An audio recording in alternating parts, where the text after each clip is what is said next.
next we have the wonderful Kristina Bant. Kristina is from Los Angeles. She's also the international ambassador of the World Yoga Federation and super mom of a son with autism, and she's been doing some wonderful work here. Thank you, Christina, for joining us, uh, and yeah, so excited to have you here with us. Thank you. Namaste, everybody. Good morning. Good morning, Disha Utkarsh, Swami Vidyanand. I'm so honored to be here, be included with this incredible group. Bonnie, that was inspiring. I absolutely love that. We need this in this country right now. Uh, I was going to start by saying I came into yoga maybe a little differently. And I'm not the typical form of yoga, but I was just reminded none of us are, right? It's so unique, so subjective, and that's the beauty of yoga. And that's what actually unites us. We're all so different, so individual, but it actually unites us in community.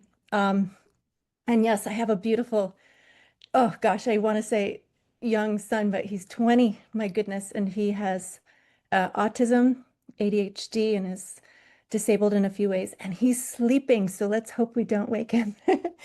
Um, but I was always an athlete. I was always very physical and craved craved that constant feedback in my body. I had no idea why, but that was my love, my joy, and I didn't know it in martial arts in my teens and 20s.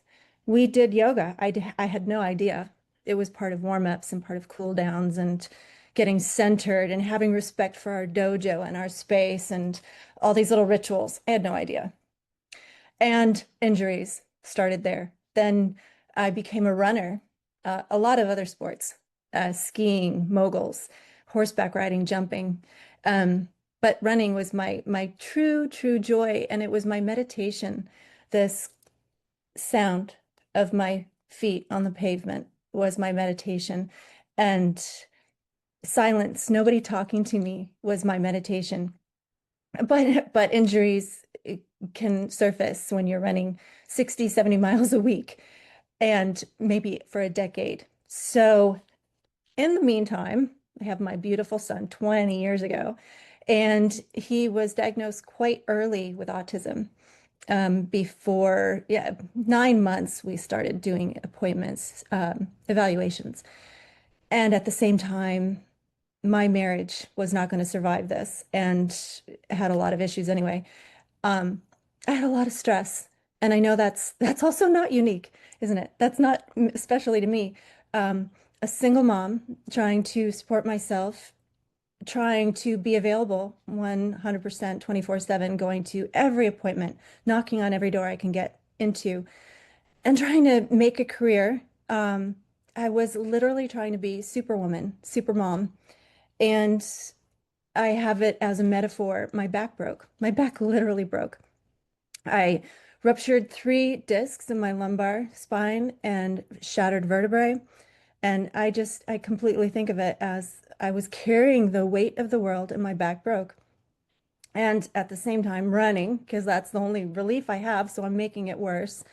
And dislocated a hip, tore a labrum. I mean, it's kind of, people laugh now. Now I have an injured knee, and my fellow teacher saw me and she laughed and she goes, "I'm so sorry to laugh, but this is just so you." But anyway, so I have this broken back. I have a child with significant need. And at one of his therapy appointments, a nurse said, "You need to go to yoga." And I looked at her just with absolute disgust, like, "Are you kidding me? I don't have time for yoga. Who are you? Do you see what I'm doing?" And she goes, "No, you need to breathe." And I probably walked around like that heightened state, that a lot of us live in. And I did. I needed to exhale. I needed the inhale and the exhale. I didn't know that was what yoga was. I thought it was people, as Ukarsh would say, in cute outfits getting their summer body. I was like, no, not for me. Um, and then somewhere along the line, I was still running because that was my meditation. And it was what I could get out the door and get some relief for a few minutes. And I thought, well, I'll go to yoga because I'll be a better runner. I'll stretch. And I went to yoga for runners. There was like, one of the chains that was their class. And I went and that was okay. I didn't like the chanting. I didn't like the meditation. I was like, yeah, just get to it. I got time. I got places to be. Um, but I went back and then I don't know how long it took me, but I was quickly finding like, when can I fit yoga into my day? When can I fit yoga into my schedule? Oh, I've got half an hour. I'm going to make it to that class. What I didn't realize was that chanting, the community, the space, holding space for each other was really taking its positive effect on me. And I loved it so much. And because I'm a certain personality type, and I like to collect medals and collect certificates, I was like, well, I'm going to get certified. I'm going to get certified to teach. I'm going to be better. I'm going to be the best at this. It was my version of doing the marathon. So I got certified and then I was asked to teach, but I liked the really let's get to it hardcore classes. So that ended up being what I was teaching. And I was working a ton, doing a ton, running a marathon. My last 2018, I did every other weekend, 22 in a year marathons, and my back just broke. Um, and I was out. I was out for a year, in and out of a wheelchair, off and on a walker. My right side, my L5 root nerve was crushed. So my right leg was paralyzed pretty much. I wasn't walking, significant pain. Um, a lot of that year was so stressful. I kind of don't remember. I was in Europe with my family and my son, and I fell and I was completely paralyzed on the floor. And here I was with a significantly disabled child trying to get back to LA in an airport on one of those golf carts you see with a paralyzed person, disabled child. I was like, oh, this is just the height of it. This is great. And then the pandemic hit, which was actually a really good thing for me because I was able to have 3 surgeries, the last of which really worked, spinal fusion. I'm really, really happy now. I have L3 through S1 fused. I feel amazing. I was sedentary for 9 months. They said, do not eat, no BLTs. And I was like, well, that's okay. I'm a vegetarian. Well, no, bending, lifting, twisting. Oh, okay. No bending, lift. Well, what? I like yoga, right? Um, so I followed directions. I was sedentary on that 9th month. So before this, on and off a wheelchair for a year and a half, then sedentary for 9 months. That 9 month day, I walked into the studio that I'm now really part of as my home. I walked into this studio. There had been a pandemic. We're in masks. We're 5 feet apart. And the teacher comes up to me, who's the owner. I didn't know. And she said, do you practice yoga, whatever? I think I was really, really thin. I had no muscle left. And I said, yeah, I used to teach. I used to be a really good yoga practitioner. And this is the deal. I broke my back. I've been in a wheelchair for 2 years.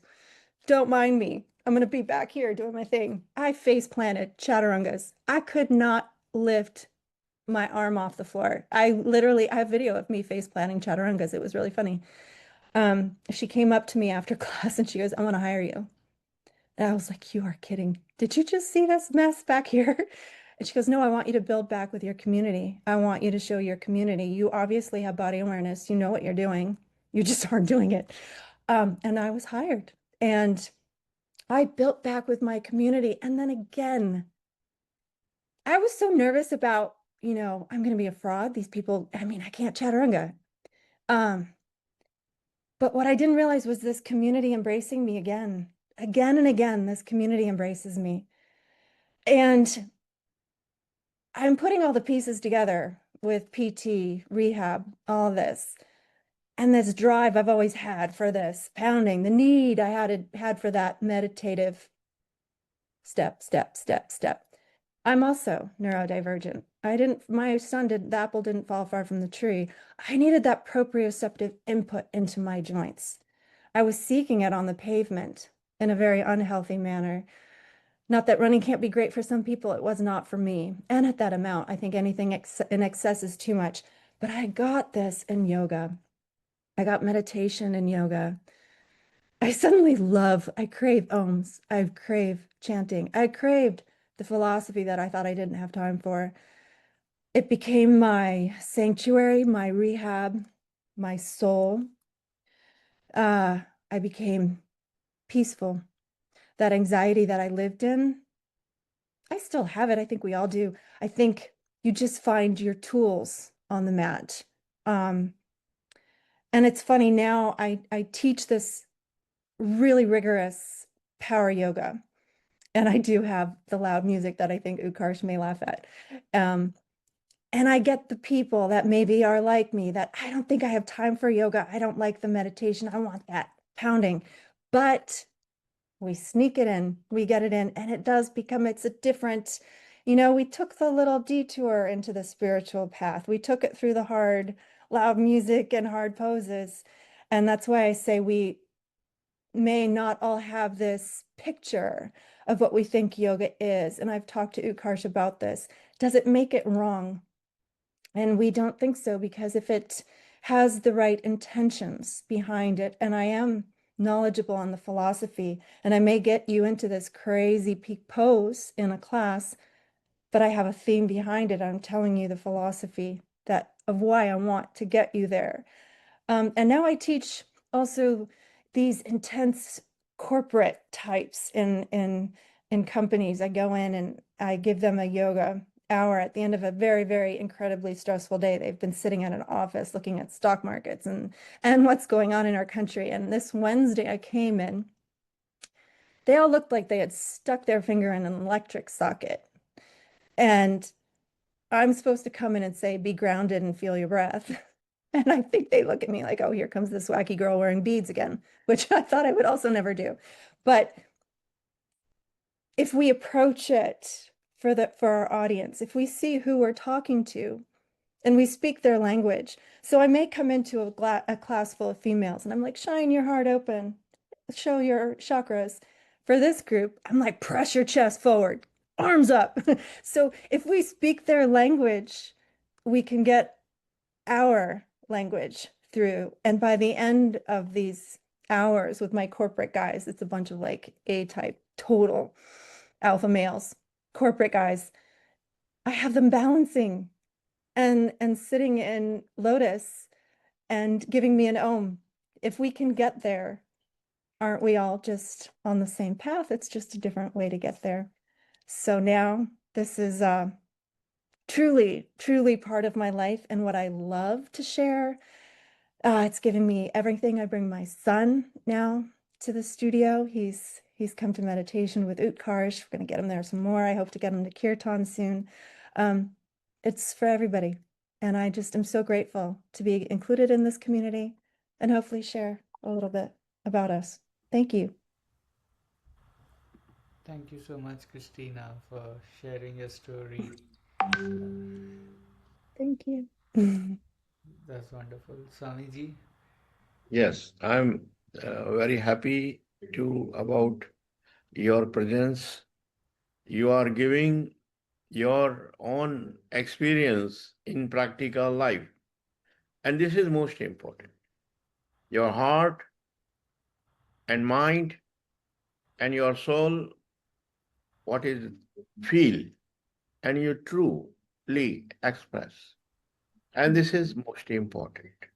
All practitioners who is in yoga path is follow the inner voice, inner experience, inner clarity. This is most important. Everyone have a purpose. How do I connect with the universal source, universal divine light? In between have a several steps of experience in the happiness, sadness, between the stations is coming. And every station is giving some kind of experience. And is learned and matured, and your soul is ready. Soul is clear. soul is more improving. You are coming in this earth for progress with experience in practical life. This is my understanding. Very happy you are here and giving part of World Yoga Conference, sharing your soul, sound of your souls. Very happy and very nice. Thank you very much. Thank you, Swami Vidyanand. I'm so honored. Welcome. Thank you. Welcome. Thank you for including me, everybody, and for your time. This is wonderful.